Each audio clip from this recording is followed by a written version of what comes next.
Isaac teve Esaú e Jacó, 2 filhos. Isaac e Rebeca tiveram gêmeos. Posso ler? Pode. Romanos 9, 9 e 13 diz assim: e ainda não eram os gêmeos nascidos, não tinham praticado bem ou mal. É o que Paulo está falando para os romanos. Os gêmeos, Esaú e Jacó, não tinham nascido ainda, nenhum tinha feito bem ou mal. Mas já fora dito a ela: o mais velho será servo do mais moço, como está escrito: amei Jacó, porém me aborreci de Esaú. Deus disse isso: eu amei Jacó e me aborreci de Esaú. São os 2 filhos de Isaac. Por quê? Porque cargas d'água, Deus iria odiar Esaú e amar Jacó. Eles não tinham feito nem bem nem mal, eles estavam no ventre. Eram 2 gêmeos nascendo ali. O que o termo aborreci significa no original? É missos, no original grego é missos. Significa ódio, odiar, detestar. Deus está dizendo que ele odeia, ele ia odiar Esaú. Ele ia detestar Esaú. Com base no quê? A troco do quê? Então, e aí o que a gente vê? A história ela é bastante conhecida. Os gêmeos nasceram um agarrado no pé do outro, o Jacó veio agarrado no pé de Esaú, e quando eles cresceram, naquela época tinha um lance da primogenitura. Primogenitura era a bênção do pai sobre o filho, primogênito. Esse filho ia herdar muito do pai e também teria aquela bênção para prosperar. E aí Jacó queria muito essa bênção. Esaú não dava muito valor para ela. Esaú era caçador, Jacó trabalhava com agricultura.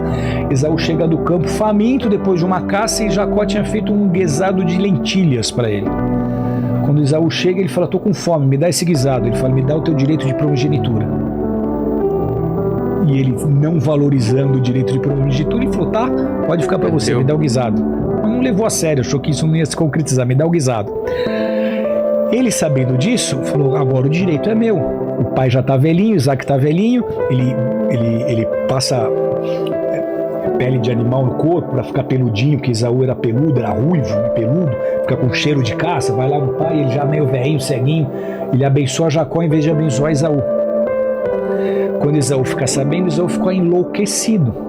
Ele trocou meu direito de primogenitura, meu pai não sobrou nada para mim. E o pai fala: não, a bênção foi para ele.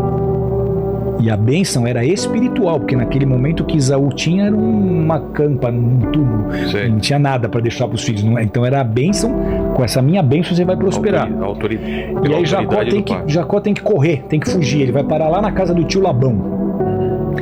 Ele trabalha 7 anos por uma mulher que ele gostava, chamada Raquel. A irmã dela, chamada Lia, era mais feinha. Brincadeira, não tem como saber isso. Mas ele trabalha 7 anos por Raquel. Na hora do casamento, a hora que ele levanta o véu, não era Raquel, era a Lia. Ele: pô, mas tio Labão, que história é essa? Não, aqui a gente casa primeiro a filha mais velha, mas eu queria outra, eu queria mais nova. Então trabalha mais 7 anos de graça aqui pra mim. Ele trabalha 14 anos de graça pro tio Labão. Até que ele começa a prosperar lá dentro, ele começa a prosperar nas terras do tio. Aí ele fala: eu vou voltar e vou me acertar com meu irmão Esaú. Mas ele estava morrendo de medo de Esaú. Só que ele vai com a família dele, ele manda a família na frente, as mulheres, os filhos, um monte de animal, um monte de presente. Ele fala: com esses presentes eu vou aplacar o coração de Esaú. E aí Esaú realmente recebe ele bem. E ele fala: não preciso dos presentes. Mas aí você fala: poxa, mas como você não precisa do presente? Você não prosperou. A palavra do teu pai é que você era morar num lugar árido, que não ia ter prosperidade. Como é que você prosperou? Você também está bem de grana e não precisa dos presentes do seu irmão. Guarda isso. E aí o que a gente vê? Ele troca essa herança, essa negociação tem sérios desdobramentos históricos. Por quê? Porque Esaú se acertou com Jacó, mas os descendentes não. Os edomitas passaram a odiar os descendentes de Jacó. Quem que são os descendentes de Jacó? Israel. Os edomitas odeiam Israel. Teu pai enganou meu pai, a bênção era nossa. Então esse ódio ele fica explícito em alguns momentos da história.